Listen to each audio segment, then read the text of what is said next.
तो जैसे कि हमने पहले क्लास में बात करी फर्स्ट लॉ ऑफ मोशन की, फोर्स के बारे में बात किया, इफेक्ट ऑफ फोर्स के बारे में बात किया। आज हम बात करेंगे second law of motion. Second law of motion क्या है? ठीक है, न्यूटन ने जो सेकंड लॉ ऑफ मोशन दिया, फर्स्ट सेकंड थर्ड 3 लॉ है। इसमें फर्स्ट के बारे में हमने बात की थी, इसे लॉ ऑफ इनर्शिया भी कहा जाता है, एंड सेकंड के बारे में बात करते हैं, ठीक है, जो मोमेंटम के ऊपर है। अब मोमेंटम क्या होता है उसकी बात करेंगे। पहले हम बात कर लेते हैं सेकंड लॉ ऑफ मोशन, गति के दूसरे नियम की बात करते हैं। तो सेकंड लॉ ऑफ मोशन कहता है the rate change of momentum is directly proportional to the unbalance force और एक्सटर्नल फोर्स, कि जो संवेग के परिवर्तन की दर है वो बाहरी बल या असंतुलित बल के समानुपाती होती है। समानुपाती का मतलब होता है अगर एक बढ़ रहा है तो दूसरा भी बढ़ेगा। मोमेंटम को यहां दिखाया गया P से, और जिसका फॉर्मूला होता है mv।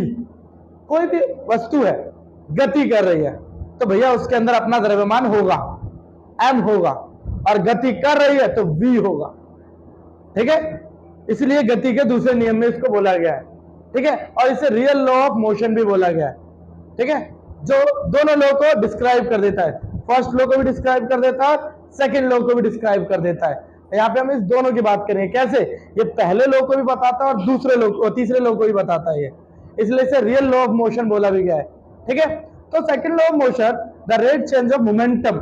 मोमेंटम का मतलब है the product of mass and velocity, मतलब कि जो हमारा मास होता है, द्रव्यमान, किसी वस्तु का मास कि कितना द्रव्यमान है, और वेलोसिटी कितने वेग से चल रही है, वो हमारा कहलाता है मोमेंटम।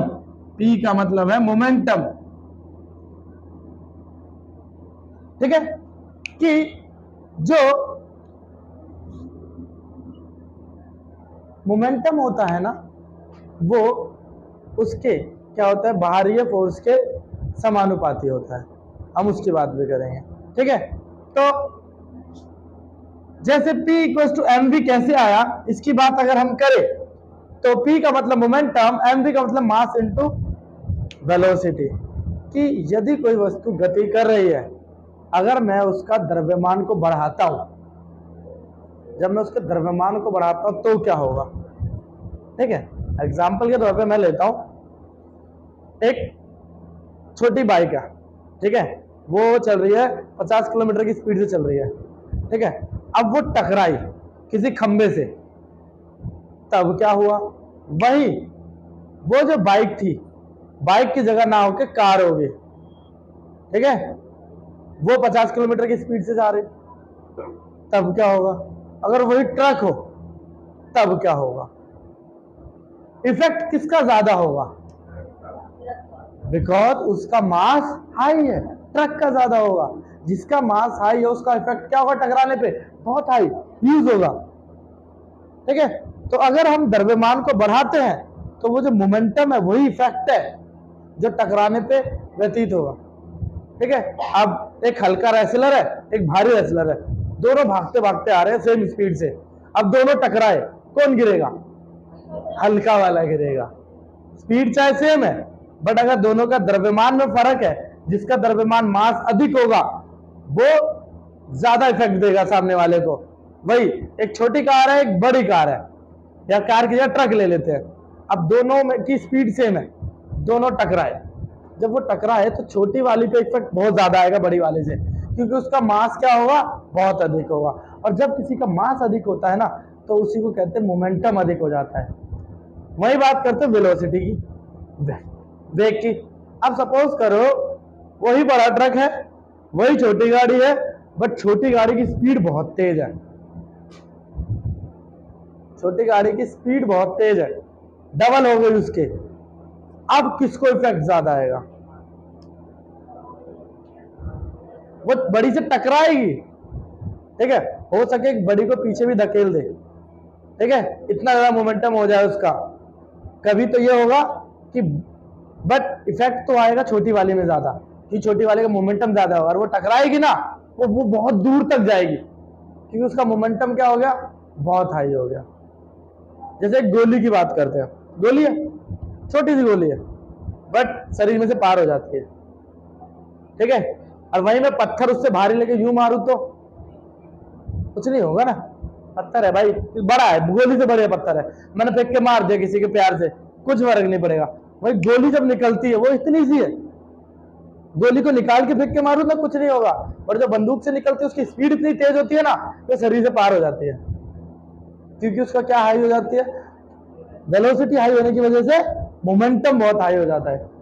तो यही बोलता है कि मोमेंटम क्या है, मास इनटू वेलोसिटी। अगर मास बढ़ेगा तो मोमेंटम बढ़ेगा, और वेलोसिटी बढ़ेगी तो मोमेंटम बढ़ेगा। ठीक है, तो ये है मोमेंटम, और हम बात कर रहे हैं the rate change of momentum की। तो रेट का मतलब क्या होता है, समय आ गया, टाइम आ गया, क्या आ गया, टाइम आ गया। अब टाइम आया, ठीक है, कि भैया जहां भी रेट आएगा वहां पे टाइम, जहां भी रेट लिखा होगा समझ लो टाइम में हो रहा है ये rate change of momentum. Momentum तो सिंपल ही है ना मोमेंटम हमारा, पर जब रेट चेंज आएगा तो क्या है, अकॉर्डिंग टू दिस लॉ। तो अब हम बात करेंगे सेकंड लॉ ऑफ मोशन की, बाय मैथमेटिकली। कैसे मैथमेटिकली हम सेकंड लॉ ऑफ मोशन को प्रूव करेंगे। ठीक है, तो जैसे कि हमने बात की थी, सेकंड लॉ ऑफ मोशन जो बताता है रेट चेंज ऑफ मोमेंटम की बात कराता है, बताता है।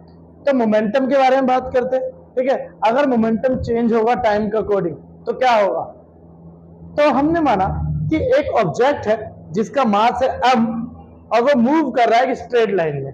ठीक है, ये ऑब्जेक्ट मान लिया हमने, ठीक है, ये मूव कर रहा है जिसका मास है m।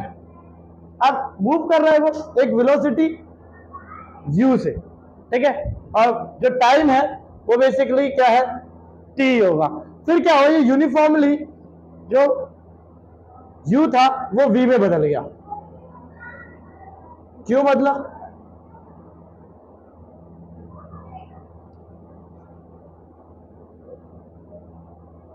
तो क्या हुआ, जब एक वस्तु गति कर रहा था, ठीक है, मूव कर रहा था इनिशियल वेलोसिटी u से, ठीक है, और उसका मास m था, फिर उस पर क्या हुआ, यूनिफॉर्मली जो उसका u था वो v में चेंज हो गया। एक फोर्स लगा, फोर्स की लगने की वजह से, अनबैलेंस फोर्स जो लगा उसकी वजह से उसकी वेलोसिटी में चेंज आया। अब वो बढ़ भी सकता था, वो घट भी सकता था, बट वो चेंज आया, चेंज आया फोर्स की लगने की वजह से, और उसके दौरान जो समय लगा वो t था। ठीक है, तो जो मोमेंटम होगा, एक जब u होगा तो इनिशियल मोमेंटम जिसको हम बोलेंगे p1, ठीक है, p1 जो हो जाएगा mu, और जब चेंज हुआ मोमेंटम तो वो p2 हो गया mv। तो अगर हम चेंज मोमेंटम की बात करें, चेंज इन मोमेंटम, तो चेंज हमेशा होता है फाइनल माइनस इनिशियल। तो फाइनल है mv माइनस mu, m अगर हम कॉमन लेते हैं तो v माइनस u। तो ये तो था चेंज इन मोमेंटम, बट हमारा जो लॉ है वो क्या कहता है, the rate change of momentum. तो रेट चेंज में क्या आता है, रेट चेंज ऑफ मोमेंटम, मतलब हमारा इसके अंदर समय आ जाएगा अपॉन में t। तो ये है हमारा rate change of momentum. But इसने क्या कहा, rate of change in momentum कब आएगा, जब उस पर एक एक्सटर्नल फोर्स लगेगा, ठीक है, और वो उसके डायरेक्टली प्रोपोर्शनल होगा रेट चेंज ऑफ मोमेंटम का। ओके, तो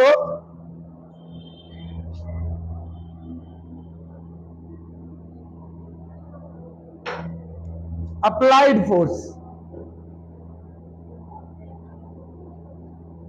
applied force F directly proportional to the, okay, तो यहां पे हम एक चीज देखेंगे, जो v माइनस यू अपॉन में t होता है, ये हमारा इक्वेशन ऑफ मोशन से आता है।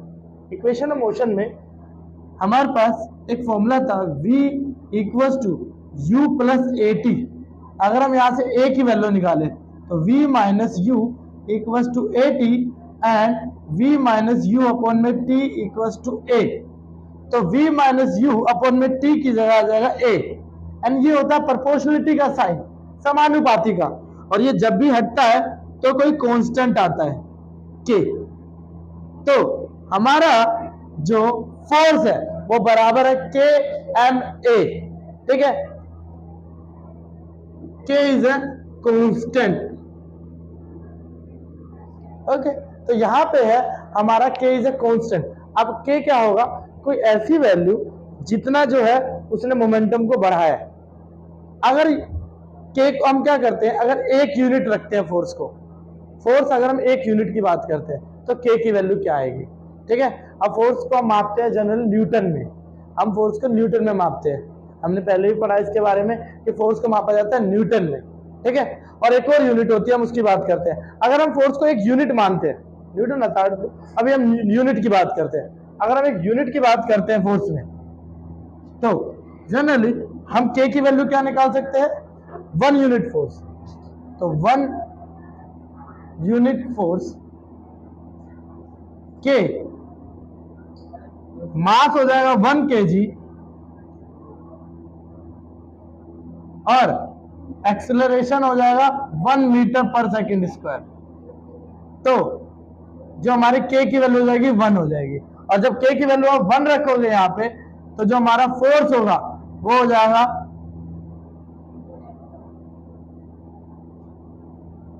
तो जो सेकंड लॉ ऑफ मोशन को दिखाता है, जो हमारा फोर्स होता है वो बराबर होता है मास इनटू एक्सेलरेशन, ठीक है। ऐसा यूनिट की अगर हम बात करें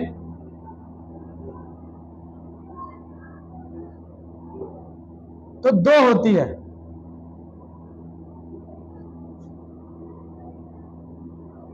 एक होते न्यूटन जिसको कैपिटल एन से दिखाते हैं, और एक और तरीके से जो इसका फॉर्मूला है उससे दिखा सकते हैं। मास को किस में मापते हैं, किलोग्राम में, और एक्सेलरेशन को मीटर पर सेकंड स्क्वायर, तो हमारा हो जाएगा किलोग्राम मीटर पर सेकंड स्क्वायर। तो हम क्या कह सकते हैं, जो फोर्स की ऐसा यूनिट है वो क्या है, न्यूटन है और किलोग्राम मीटर पर सेकंड है। तो इससे हम क्या कर सकते हैं, सेकंड लॉ ऑफ मोशन को डिस्क्राइब कर सकते हैं। अब हम लोगों ने जैसे बात की थी कि भैया ये फर्स्ट लॉ को कैसे डिस्क्राइब करता है और थर्ड लॉ को भी कैसे डिस्क्राइब करता है, तो हम पहले फर्स्ट लॉ की बात कर लेते हैं, ठीक है। फर्स्ट लॉ कहता है कि अगर कोई ऑब्जेक्ट मोशन में है तो मोशन में रहना चाहता है, और रेस्ट में तो रेस्ट में रहना चाहता है, ठीक है। तो इसका मतलब अगर ऑब्जेक्ट मोशन में है तो formula F equals to ma, acceleration जो होगा वो यूनिफॉर्मली होगा, एक समान से होगा, तो एक्सेलरेशन 0 नहीं होगा। तो उस दौरान हमारा जो फोर्स का फॉर्मूला होगा वो ma ही होगा। मगर अगर रेस्ट में है ये हो जाएगा इन मोशन, मोशन में रहेगा, फोर्स की एक वैल्यू भी होगी मोशन में है तो, बट इन रेस्ट की अगर हम बात करें तो हमारा ए जो हो जाएगा वो 0 हो जाएगा। ये वस्तु तो गति कर ही नहीं रहा, ना इनिशियल है में ना फाइनल है, दोनों क्या है, 0 है, तो हमारा फोर्स क्या हो जाएगा, 0। इसलिए जब वस्तु जो फर्स्ट लॉ ऑफ मोशन है वो इस लॉ ऑफ मोशन से भी हम डिस्क्राइब कर सकते हैं मैथमेटिकली कि अगर वस्तु रेस्ट में तो रेस्ट में रहना चाहता है और मोशन में तो मोशन में। और सेकेंड लॉ ऑफ मोशन कहता है the rate change of momentum is directly proportional to applied unbalance force और एक्सटर्नल फोर्स। जो भी बाहर से हम बल लगा रहे हैं उसके डायरेक्टली प्रोपोर्शनल है, जितना फोर्स बढ़ेगा उतना ही रेट चेंज मोमेंटम भी बढ़ेगा। ओके, तो ये हमने सेकेंड लॉ ऑफ मोशन को बता दिया। Okay, thank you. जैसे कि हमारा एक क्वेश्चन है, ठीक है, सेकेंड लॉ ऑफ मोशन के आधार पे ये उसको हम निकालते हैं। तो उसने एक क्वेश्चन में कहा कि एक स्पेयर है आयरन बॉल, ठीक है, वो 1 kg का है, उसे हमने एक फ्लोर पे फेंका। जब हमने उसको फ्लोर पे फेंका तो उसकी जो स्पीड थी, वेलोसिटी जो थी वो 20 मीटर पर सेकंड थी। अब फ्लोर पे फेंका, कुछ देर बाद जाके वो रुक गया, ठीक है। तो वो रुकने के बाद उसने 50 मीटर का डिस्टेंस तय किया। अब फ्लोर और उस बॉल के बीच में कितनी फ्रिक्शन कितना लगा वो हमें निकालना है। तो पहले हम देखते हैं हमें क्या क्या गिवन है। हमें मास गिवन है,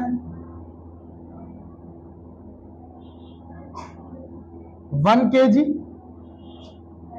u गिवन है 20 मीटर पर सेकेंड, v 0 क्योंकि जब ऑब्जेक्ट रुकता है तो फाइनल 0 हो जाता है, और s दे रखा है हमारा डिस्टेंस 50 मीटर, टाइम नहीं पता हमें और फोर्स नहीं पता हमें, ठीक है, ये हमें नहीं पता है, ठीक है। तो हमें पता है फोर्स का फॉर्मूला होता है मास इनटू एक्सेलरेशन, और एक्सेलरेशन का फॉर्मूला होता है v माइनस यू अपॉन में t, ठीक है। बट यहां पे तो t नहीं है, यहां पे u है, v है, s है, f है और m है। तो हमने इक्वेशन ऑफ मोशन के बारे में सुना है, ठीक है। तो थर्ड इक्वेशन ऑफ मोशन, ठीक है, the relation between velocity and position, जो हमारा बताता था v square minus u square equals to 2as। तो यहां से अगर हम a की वैल्यू निकालें तो a equals to v square minus u square upon में 2s। अब इसको पुट किया, v की वैल्यू 0 का स्क्वायर माइनस में u की वैल्यू 20 का स्क्वायर अपॉन में 2 इंटू में 50 माइनस 400 अपॉन में 100 कट गया, तो आंसर माइनस का 4 मीटर पर सेकेंड स्क्वायर। तो ये हमारा एक्सेलरेशन आ गया, ठीक है। तो अब अगर हम फोर्स की बात करें तो अब हमारा फोर्स क्या हो जाएगा,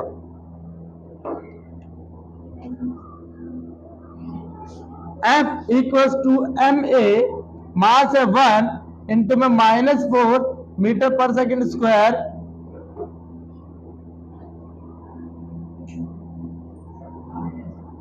आंसर आया -4 न्यूटन